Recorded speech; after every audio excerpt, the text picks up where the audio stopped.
علیکم، بسم اللہ الرحمن الرحیم۔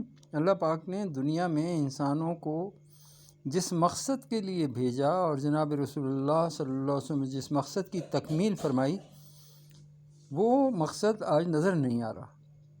یعنی انسانوں کو صحیح راستے پہ چلنا۔ انسان صحیح راستے پہ جب چلے گا جب وہ اللہ پاک کے حکم کو مانے گا، اور جب وہ جناب رسول اللہ صلی اللہ علیہ وسلم کے طریقے پہ چلے گا، کیونکہ قرآن مکمل دین ہے اور حضور صلی اللہ علیہ وسلم کے اعمال مکمل ہیں۔ اب جب دونوں چیزیں مکمل ہو گئی ہیں اور سب اللہ نے فرما دیا، اور انسان کو بھی اللہ کہہ رہا ہے میں نے سب سے اچھا بنایا، لقد خلقنا الانسان فی احسن تقویم، سب سے اچھا پیدا کیا، تو انسان کو چلنے کے لیے راستہ بتایا، وہ بتایا اہدنا الصراط المستقیم، صراط مستقیم بتلایا۔ اس سے پہلے اللہ نے کیا فرمایا؟ ایاک نعبد و ایاک نستعین، صراط مستقیم یہ ہے، ایک اللہ کی عبادت کرنا اور اسی سے مدد چاہنا۔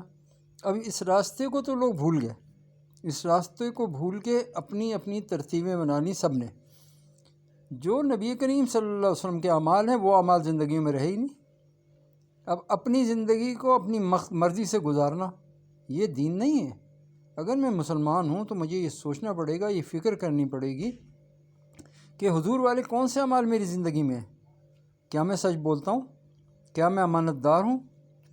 کیا میں لوگوں کی مدد کرتا ہوں؟ کیا میں انسانوں کی خدمت کرتا ہوں؟ کیا میں لوگوں سے غم گساری کرتا ہوں؟ کیا میں لوگوں کو معاف کرتا ہوں؟ کیا میں اپنے والدین سے اچھا سلوک کرتا ہوں؟ کیا میں پڑوسیوں سے اچھا سلوک کرتا ہوں؟ اگر میں وہ سارے کام جو اخلاق کی بلندیاں ہیں جو حضور صلی اللہ علیہ وسلم نے متعارف فرمائی، جن کے بارے میں اللہ نے قرآن میں فرمایا، حضور نے عمل کر کے دکھایا، اب اخلاقی پستی اس لیے آ گئی کہ ہم نے حضور کی پہلی سنت سچ بولنا بھی چھوڑ دیا، امانت داری بھی چھوڑ دی، دیانت داری بھی چھوڑ دی، سارے اعمال چھوڑ کے ہم نے دین کو ایک ایسی شکل دے لی کہ جس میں اللہ کو راضی کرنے کے بجائے اللہ کو ناراض کرنے میں لگ گئے ہم۔ اللہ راضی کس سے ہوتے ہیں؟ اللہ راضی ہوتے ہیں عبادت سے، اور عبادت ہے تربیت کا نام۔ عبادت سے کیا ہوتا ہے؟ جب ہم نماز پڑھتے ہیں، جب ہم اللہ کا ذکر کرتے ہیں تو ہمارے نفس کی تربیت ہو رہی ہوتی ہے۔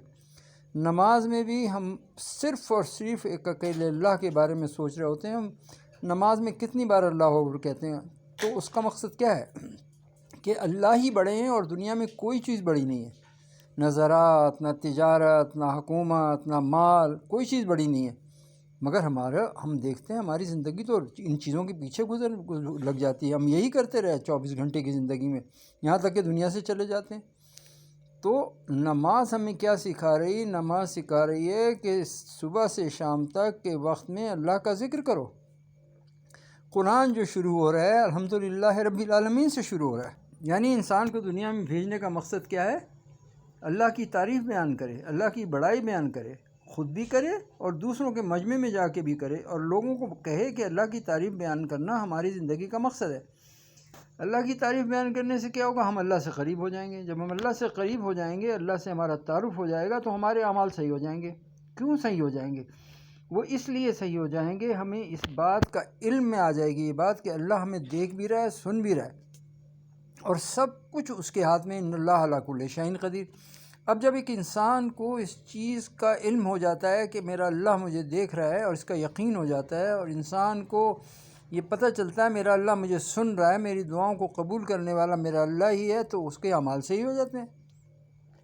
تو اعمال صحیح کرنے کا ایک فارمولہ بتایا اللہ پاک نے قرآن میں بتایا، یا ایھا الذین آمنوا قولوا قولا سدیدا، یہ ایمان صحیح کرنے کا فارمولہ، یعنی کہ اے ایمان والو سچ بولا کرو۔ ایمان والے بھی کہا، یعنی کہ وہ جو ایمان والے انہی سے کہہ رہے ہیں اللہ پاک، یا ایھا الذین آمنوا آمنو، اے ایمان والو ایمان لاؤ، اسی لیے آگے کہہ رہے ہیں یا ایھا الذین آمنوا قولوا قولا سدیدا، اے ایمان والو سیدھی سچی بات کیا کرو۔ اور پھر اللہ نے آگے فرمایا میں کیا کروں گا؟ یصلح لکم اعمالکم، میں تمہارے اعمال صحیح کر دوں گا۔ تو اعمال صحیح اسی وقت ہوں گے جب ہم سچ بولیں گے، وَيَغْفِرْ لَكُمْ ذُنُوبَكُمْ، اور میں تمہارے گناہوں کو معاف کر دوں گا۔ کب گناہوں کو معاف ہوں گے؟ جب ہم سچ بولیں گے۔ تو سچ بولنے سے ہمارے اعمال صحیح ہوں گے، اور سچ بولنے سے ہمارے گناہ معاف ہوں گے۔ تو اللہ پاک ان اللہ علی کل شیء قدیر، ہر چیز پہ قادر ہیں۔ اللہ قرآن میں کہہ رہے ہیں کہ جب تک تم سچ نہیں بولو گے تب تک اعمال صحیح نہیں ہوں گے، جب تک تم سچ نہیں بولو گے گناہ معاف نہیں ہوں گے۔ اگر ایک آدمی سچ نہیں بول رہا، نماز پڑھ رہا ہے، قرآن پڑھ رہا ہے، حج کر رہا ہے، عمرہ کر رہا ہے، سارے اعمال کر رہا ہے مگر سچ نہیں بول رہا، تو اس کی مغفرت کیسے ہوگی؟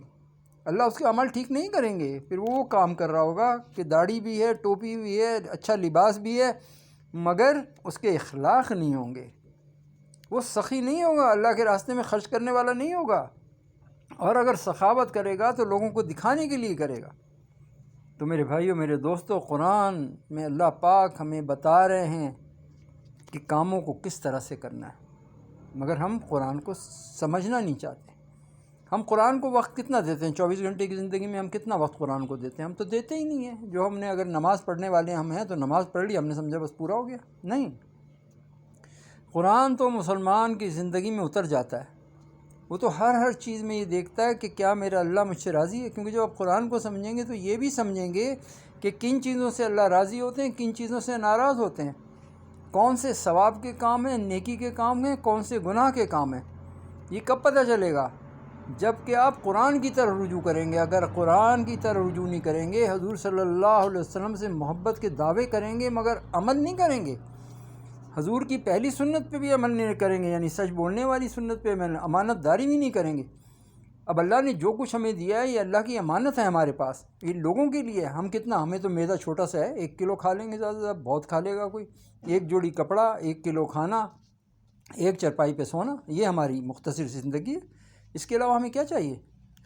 باقی جتنا ہے اس میں اپنے گھر والوں پہ، اپنے عزیز و اقربا پہ، اپنے پڑوسیوں پہ، غریبوں پہ، ناداروں پہ خرچ کرنے کے لیے اللہ نے دیا، اور یہی ہماری آزمائش ہے۔ کسی کو اللہ امیر بنا کے آزماتے ہیں، کسی کو اللہ غریب بنا کے آزماتے ہیں، کسی کو صحت دے کے آزماتے ہیں، کسی کو بیمار کر کے آزماتے ہیں۔ یہ اللہ کی ترتیب ہے، کسی کو بھوک دے کے، کسی کو کھانا دے کے، کتنا ضائع کرتا ہو۔ تو میرے بھائیو، میرے دوستو، دین کو سمجھنا ہے، سیکھنا اور پھر اس پہ چلنا ہے۔